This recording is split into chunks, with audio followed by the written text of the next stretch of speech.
Ancient ruins reveal a climate collapse cover-up. The chamber wasn't supposed to exist. Sealed behind a wall of plaster, a palm-wide slit opened on old air and a line of hurried script, years without rain. Below it, a tally of grain cut short mid-stroke. Someone closed this room in a rush, then rebuilt the palace over it as if silence could fix the sky. The official story says this city declined peacefully, but this one room disagrees. We'll follow the trail, stone to ice to bone, across continents and centuries. If they buried a climate collapse to keep order, what are we not seeing now? To find out, rewind to the first clue. The shocking discovery that shouldn't exist.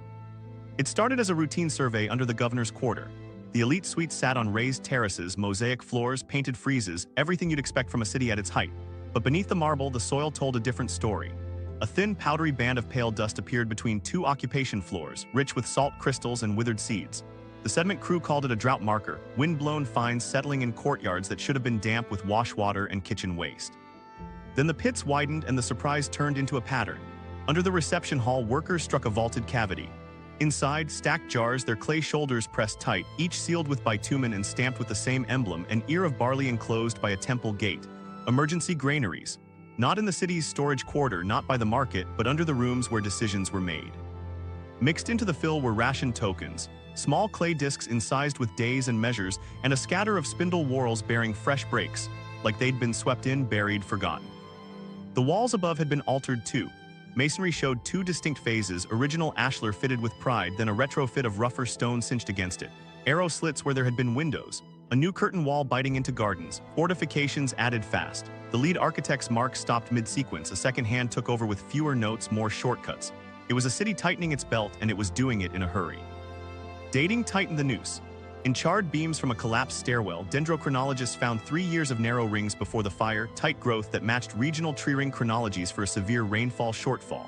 In the floodplain outside the gate, a tephra shard, microscopic but diagnostic, linked to a distant eruption recorded in Greenland ice cores. Put together, the strata pinned the struggle to a known multi-year drought window.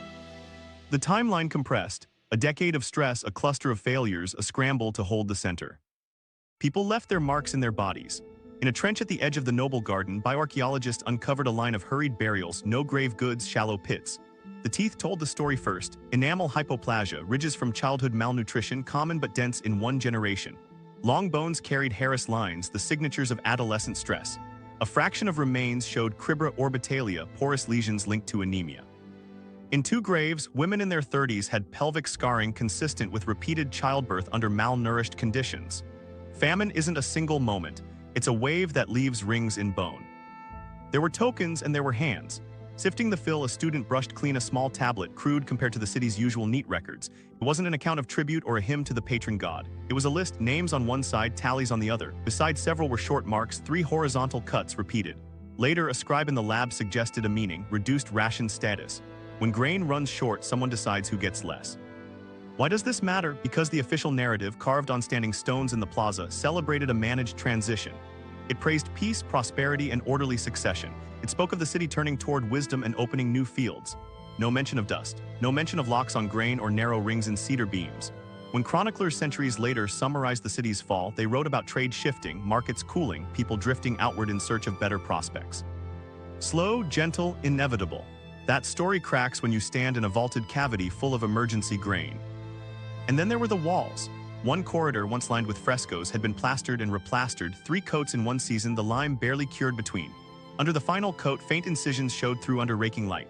The words were fragmentary, but one phrase repeated near the jambs and thresholds, counsels forbidding bad omens. It read less like an invocation, more like a rule: don't say it, don't repeat rumors of failed rains, don't tally the dead in public. Meanwhile, in the lower town, abandonment signatures were abrupt. Hearths were cold with ash stirred by feet. In one house, a jar was left with its lid askew, contents hardened into a chalky mass. A set of bronze needles lay arranged in a neat row, as if set down for a moment mid-work and never picked up again. A doorway beam had been unlatched and left leaning, not barred against looters. People meant to return, many didn't. At the gate, a cart had broken an axle. The wheel rim lay in 2 pieces, repaired with a rawhide lash that had snapped under load. Next to it, a child's gaming piece shaped like a lamb. That microstory isn't evidence of policy, but it anchors the human pace. In the rush of leaving, someone stuffed heirlooms into a wall niche, 2 carved seals, a twisted silver ring, a folded sheet of hammered gold. They covered it with clay. Later floors sealed it for good. The city's scribal quarter, usually a steady stream of receipts, contracts, and letters, went irregular. Clay tablets thinned, then halted.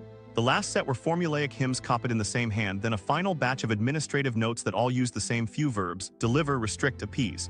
The word for debt appears more, paired with the term for grain. A temple economy had shifted into a ration economy, and the equity it promised turned into leverage.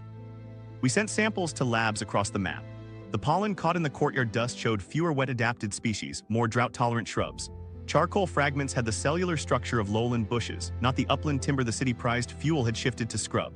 Isotopes in goat teeth showed short-term weaning and seasonal mobility pushed earlier in the year, a sign herders were chasing forage farther and sooner than before. Faunal assemblages skewed toward juveniles, a hallmark of culling under stress. A visiting epigrapher pointed at an official stela praising the ruler for restoring order after the season of trouble. The lines that followed were curious. A list of festivals performed on schedule, gates kept open, caravans welcomed. It read like reassurance to merchants: keep the credit flowing, the gods approve. Meanwhile, below, the hidden granaries and the ration tokens told a harder line.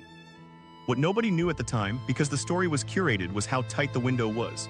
Cross-dated timbers from 3 neighboring towns, all with the same ring squeezes, matched our timeline. In the hinterland, a small shrine had been vandalized, eyes scratched out of a rain deity's statue, offerings of cracked pots placed upside down. That wasn't theater, it was protest.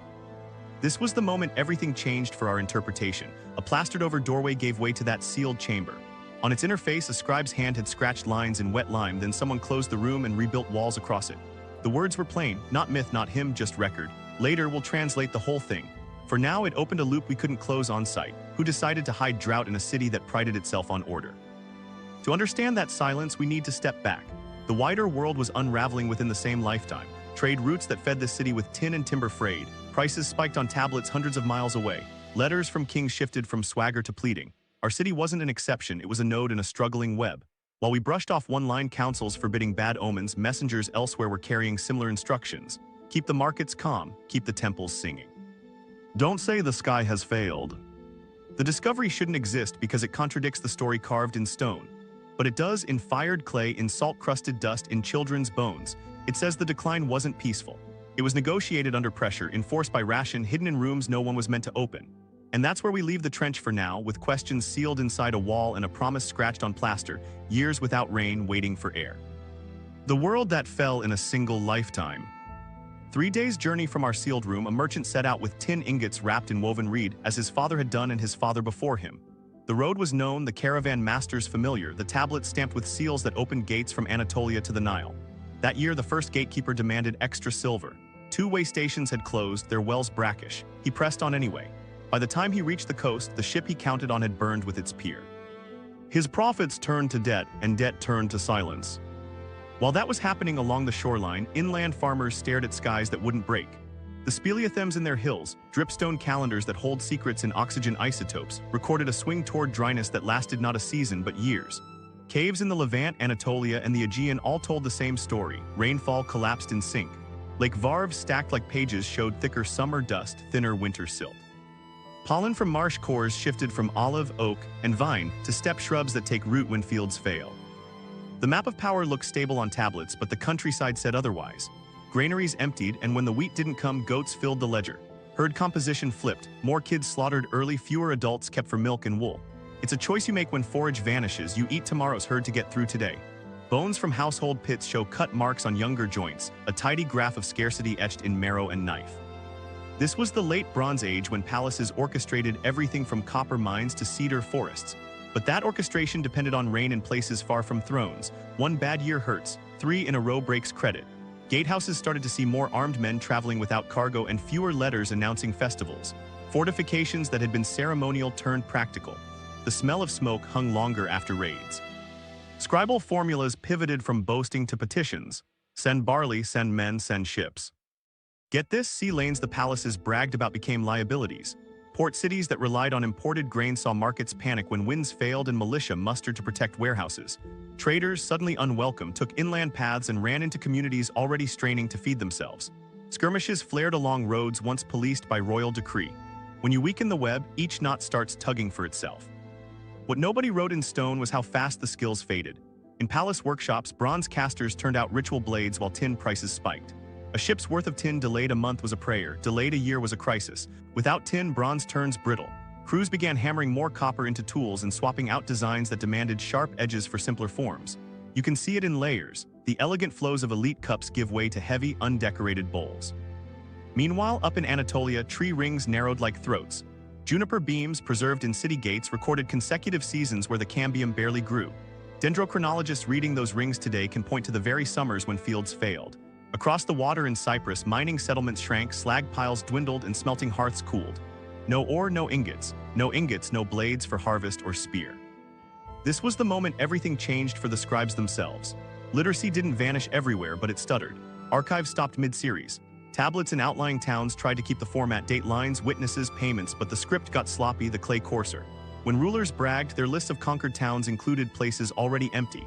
That's not propaganda as much as inertia, ritual words holding shape after the world they described had moved on. From a farmer's perspective, the collapse looked like a choice you didn't get to make.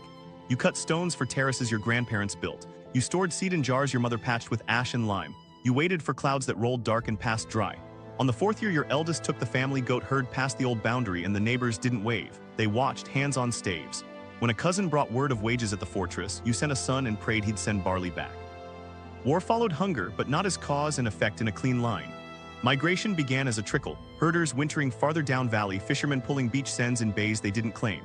Literal villages posted lookouts and started paying boys who could run fast to blow horns if sails edged around the headland.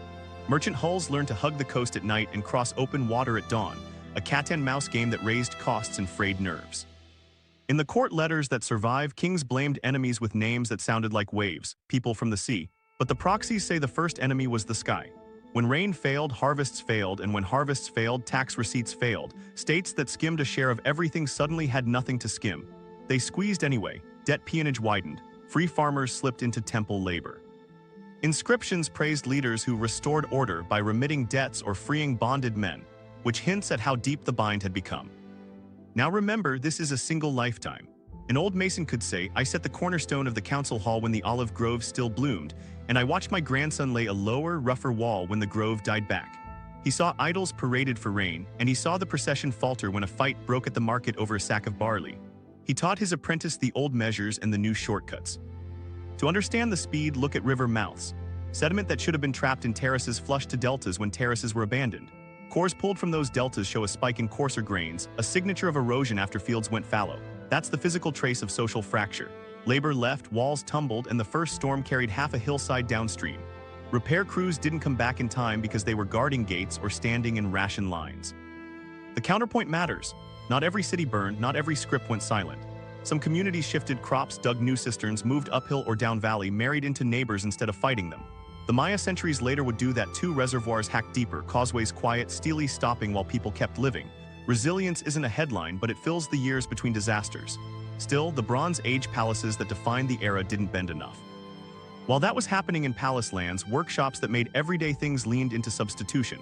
Shell beads stood in for imported stone. Local clays replaced fine levigated imports. Potters kept forms that mattered, bread molds, water jars, and let go of luxuries. Trade networks didn't vanish, they thinned, then snapped where stress was highest.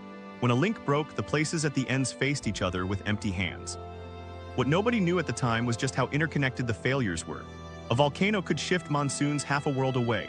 Aerosols and polar ice marked blasts that dimmed sunlight and cooled summers right when fields needed warmth. The ripple hit harvest in places that never saw the ash. Add 3 summers of strange winds and fishing fleets missed runs, salt pans crystallized late, and brines tainted stores. That's how climate stress becomes a cascade. Famine feeds migration. Migration meets closed gates invite raiding. Raiding prompts fortification. Fortification drains fields. The merchant with the tin came home with half his cargo and a story nobody wanted to hear. The farmer left a wall half built and a field half sown. The scribe copied hymns and set down petitions he knew wouldn't be answered. By the time our city's council forbade bad omens, the omens were walking in the street, empty carts, dry wells, quick tempers. If climate stress primed the collapse, someone still had to decide what the story would be. That choice would shape who got fed, who held power, and what was carved in stone. The Coverup: How Elites Edited Disaster. Start with what they carved, not what they hid. In the plaza, the king stands taller than life, smiting chaos while barley sheaves rise behind him. The inscription praises restored order and full granaries, even as our sealed chamber whispers years without rain. That gap isn't a mistake, it's policy. Elites didn't just feed people. They fed a story designed to prevent panic, preserve trade, and hold a city together long enough to survive the season, maybe two. In the temple quarter, the economy pivoted on sacred hinges. Grain moved through sanctuaries as offerings, then returned to the streets as rations. On tablets, priests became accountants, tallying measures alongside vows. When harvests shrank, the temple's share didn't, everyone else's did. Debts grew teeth. A farmer borrowed seed, pledged his field, missed a rain, and woke up bonded to the god's estate. The hymns thanked the deity for mercy, while new ledgers recorded the expansion of temple labor. Meanwhile, scribes sharpened their reeds for a different kind of work, editing fear. Laws appeared that had never mattered in easy years: fines for slander of the gods, penalties for false prophecy. On the street, that meant a neighbor whispering, "The wells are failing," could be hauled before a magistrate. It sounds like superstition, but it's information control dressed in piety. If the drought is framed as divine displeasure, the cure is ritual, not reform.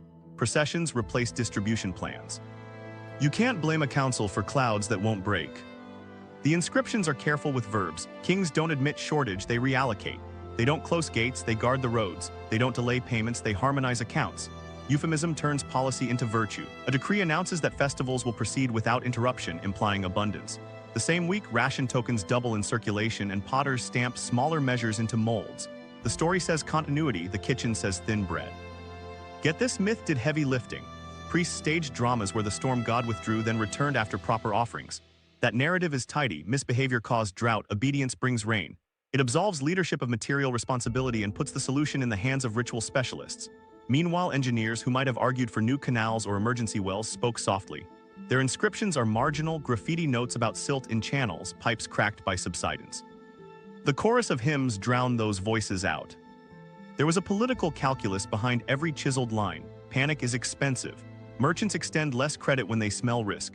Caravans avoid towns rumored to be unstable. If word spread that a city's harvest failed 3 years running, traders would raise prices or reroute entirely. So councils managed optics. They kept markets open under guard. They staged public distributions in the plaza, measured and photographed by scribes from the steps. They borrowed grain from neighboring cities on favorable terms, then trumpeted it as tribute, not relief. In private, the minutes got blunt. Council records, where they survive in copies, show debates about disclosure. One side argued for honesty to unlock outside aid. The other warned that acknowledging crisis would trigger a bank run on grain and a run on the gates. The decision went the way the steles suggest: reassure first, explain later. By the time later arrived, our sealed room was already plastered over. Taboo speech wasn't just religious, it was administrative. Officials circulated phrases to avoid bad year, failure, hunger. Replacement terms sounded neutral: short measure, seasonal variance, temporary deficiency. That language made its way into household talk. When a mother traded her heirloom pin for barley, she told her child, "This is a short measure year." Soft words dull hard edges, but they don't add rain to jars. Debt peonage didn't expand by accident. With harvests thin, the temple could offer grain at interest, collateralized by fields, tools, even people. Laws set caps to prevent abuse, but enforcement wavered when officials themselves held notes. In lean years, remissions made good politics. Rulers carved decrees freeing debtors and returning land, then recouped power by binding labor to public works, walls, canals, granaries. The freed were free to build the state's buffers. While that was happening, scribal edits crept into chronicles. Older annals mentioning failed reigns gained additions in later hands, phrases like "despite malicious rumors" or "though the impious spoke." You can see the palimpsest in a different ink. One manuscript replaces famine with days of fasting, a spin that reframes compulsion as devotion. It's not forgery, it's reframing. The goal is steady hands and predictable taxes. There's a quieter layer too: omission. Stele list victories, canals, marriages. They skip the year the orchard died back. They celebrate the opening of a new market hall while the suburb behind it empties. Archaeology is a record of what mattered enough to bury. Inscriptions are a record of what mattered enough to brag about. When the two disagree, listen to the trash pits.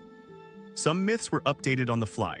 In one hymn cycle, the storm god rides a lion cloud to break a serpent of drought. The final stanza adds a new line: "The king poured wine at dawn and barley at dusk." It's a neat bridge between ritual and rationing, sacrifice above, distribution below. If the clouds didn't answer, you could still applaud the pageant.